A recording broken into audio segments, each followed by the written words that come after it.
Well, I finally made it home, and now you wonder why I'm sitting in the truck. Well, we gotta clean it because I gotta work on it.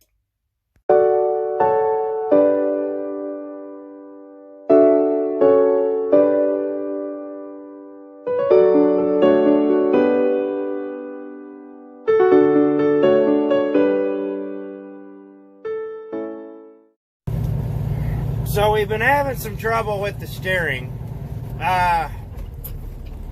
It's not anything big, but what it feels like is kind of a combination of a couple things. I've got it identified for the most part. We're going to go through that process. But what it feels like when you're driving is it feels like it's swimming. I've never liked the air ride front suspension for that alone, but then when you add a little bit of steering into it, it makes it a little more creative. Sorry about the shake.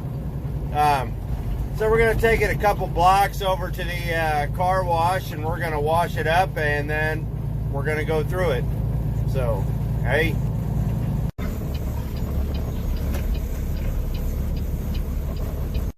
I'm going to need a buttload of quarters. We'll start with this. I got more in the truck. Take it, take it. Hooray! This really isn't so much about washing the engine as it is just getting all this area clean, and probably that too. And I'll do the other side. It's always nice to have a clean area to work, especially when you've got all this crap. So let's get it clean. I don't use soap under the hood. It's just going to be straight water. I don't need to complicate life any more than it already has. Maybe a little degreaser. Yeah, that'll work. So we'll turn this to here and just start tossing quarters till it works.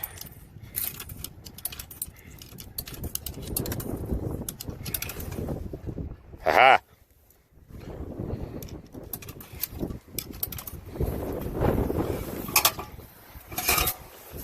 Now let's get going. So we've got it all cleaned out. It's looking really good. And now that that's done, we can close the hood and clean the rest of the truck. But first, I need to dig out more quarters. So now that we're back to the house, I'm going to go inside and warm up a little bit. It's still chilly and I'm still getting over this cold. But I've also got to clean out the garage and find all the right tools. So as soon as this thing dries off and I locate all the tools, we'll get to work and diagnose this thing. So it's the next day. We got the semi in the driveway here behind me. So let's start diagnosing this steering problem. And we'll start with the steering wheel, and we'll start on the inside of the truck. Now, if you're familiar with your truck and you've done this kind of thing before, this isn't really a hard thing. It's just working through the steps. So we start with the steering wheel here. And one of the worst things people do is use the steering wheel to hoist themselves in and out of the truck. That right there will break your column. Now, with the truck driving like it is, that isn't the problem that we're dealing with here. But the previous owner of the truck, that was a problem. A lot of this will tighten up also with if I put the stock steering wheel back on. But see this wiggle right here? That's just a little bit of looseness right there in the collar. The stock wheel will fit a little more snugly there. If I put it back on, a lot of this will go away. It's just the nature of the beast. But a lot of the looseness in this is from the previous owner using the steering wheel to hoist themselves in and out of the truck. That's why there's a handle on the door and a handle here on the side. Never use the steering wheel. That'll break things inside your column. I decided not to tear into the column because actually they don't make a rebuild kit for this. At least Peterbilt doesn't. They don't sell individual parts. You have to buy the whole assembly. And that's a couple $1,000s. And part of why that is there's a computer module in there and a clock spring. And if that thing goes, you're just done. You've got to buy the whole assembly. So if it comes to a point where this is starting to fail, I'll take it in and I'll have the whole thing done. New column and everything. And that'll solve all the problems on the inside. But it's not loose on the inside. It's just a little wobbly, like you saw. So let's go outside and I'll show you what I found. Bit of work done. I've had this replaced not too long ago, and this one replaced not too long ago. These are both non-serviceable. They don't have U-joints on them. So I decided to look and see, you know, there's a little bit of, you could feel a little bit of play up there, but this is the problem. See that? There's a little bit of play in the gear. That is actually a very common problem with these splined units. So what we're going to have to do is basically bust the nut loose, take it out, clean it up, and then retighten it. And I'll show you what I got at the pawn shop today. Because I love pawn shops, I got myself a 3/4 inch set. Pretty affordable price. It's kind of a generic, but, and then I got myself a 1/2 inch breaker bar and a 3/4 inch breaker bar. And that's probably going to be a big boy right there that saves me. So what we have is 1 1/8 on this side and 1 1/16 on this side. But I'm going to go ahead and lube this thing up and see if I can't get it loose a little bit, let some penetrating oil, and I'm going to see if I can't find some more durable style sockets. I know I have some, so let me go look. I managed to get the Oldsmobile out yesterday, and it was a chore. I've got just crap everywhere. I've got to do something with all of this. I did manage to put some of it up there, but let's make our way back to the tools. Well, apparently I don't have any other sockets, so that's it. So let's see if we can get this broke loose. So now that we've got this sufficiently lubricated, let's put some wrenches on it and see what happens. We're just going to give this a little bit of a snug and tighten it up. So let's see what happens. Ooh.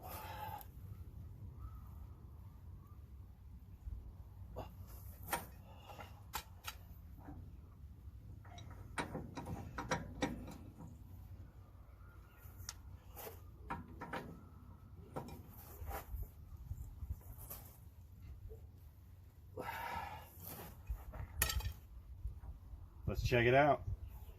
That actually turned quite a bit, so let's give this shaft a little bit of a turn and see what happens. Oh wow, there's absolutely no movement there now. So that may be it. Now we're gonna have to clean up here and take it for a test drive. Well, all right, so let's put our seat belts on and just take it around the block real quick, and that should tell us everything we need to know.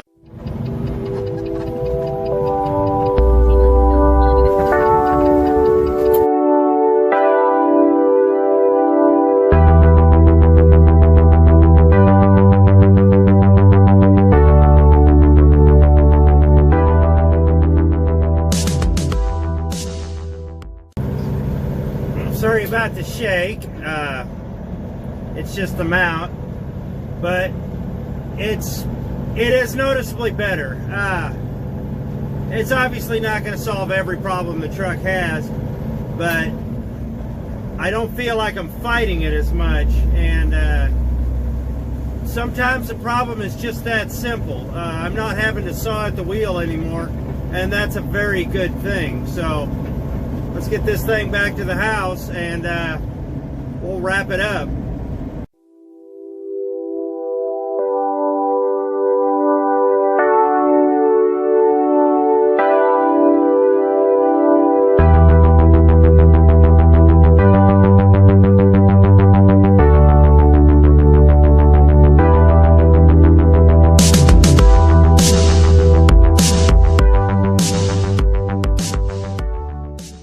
So far, I'm highly pleased with everything right now, and of course I'm probably going to have to put a set of shocks on it here this next month, but I'm pleased with the result now.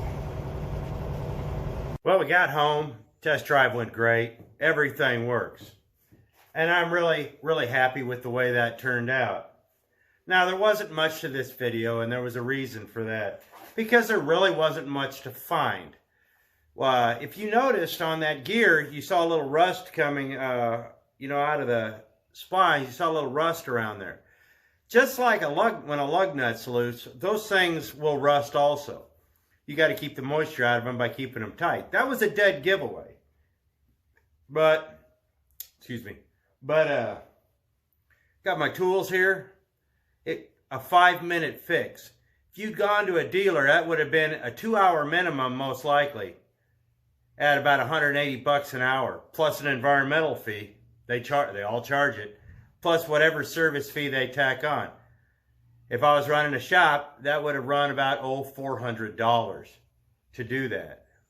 Just a typical shop. Now, if a guy sees that's all it is and he spends 3 minutes on it, good shop probably like, just tighten this, get out of here, But I'll show you the tools I bought, and I'll show you how much I spent, and you'll see why I chose to do this. This is just a cheap, made-in-China Pittsburgh set, but it does the job. Guy wanted $60 for it. Let me have it for $50 at the pawn shop. Had all these tools, the breaker bar, the big socket, the extensions. Not a bad deal for $50.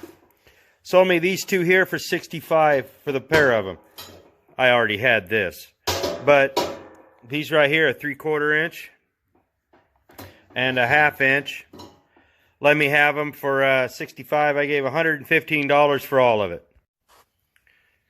So at quite a bit less than the hourly rate, I spent 5-6 minutes tightening that. And I'd already gone through and diagnosed the problem. And you're going to spend maybe 15-20 minutes diagnosing if it's this easy. But, if it's not, you'll have to spend more. Like I said with the column, I chose not to mess with the column because that's a very intricate piece that's very expensive if it breaks. And you have to have a computer. They've made it kind of difficult. So, with that, I chose not to mess with that. But the column, that slack you saw, that's been there since I bought the truck. The swimming part of it, that's new. So I knew something had changed. At the end of the day, it really just comes down to you. What do you want to do? There's nothing wrong if you're not sure and you want a second opinion. There's nothing wrong with taking it to a shop. As you've learned from my videos, take it to a reputable shop. But there's nothing wrong with that. If you're not sure or you don't want to turn wrenches, and a lot of truck drivers don't, take it to a place you trust to get it worked on correctly. But this was simple. Next time it might not be. And if I was unsure about this, I would have already had it at a shop. But as the problem started to get worse and things started to happen, I chose to dig a little deeper. And that's what I found. And as you saw in the test drive, things really worked out well. So like I said, there wasn't a whole lot to this video. Just about so many minutes of me talking and explaining and about 30 seconds worth of work. Literally, I didn't speed it up. It took longer for me to put the wrenches on than it did for me to tighten it up. And if you don't want it to loosen again or you're unsure, take it all the way off, put a little drop of red Loctite on it, seal it right back up. She'll never come loose again. But, that's what you want to do. We'll find out. I appreciate it. I hope you like these videos, and I hope this really wasn't too mundane for you. I mean, we didn't do a whole lot, but we fixed a very common issue. And if you have steering problems, that's the first place I would look. Don't overcomplicate it. That is a very, very common issue on these trucks. So, I appreciate it. Thanks for watching. See you next video.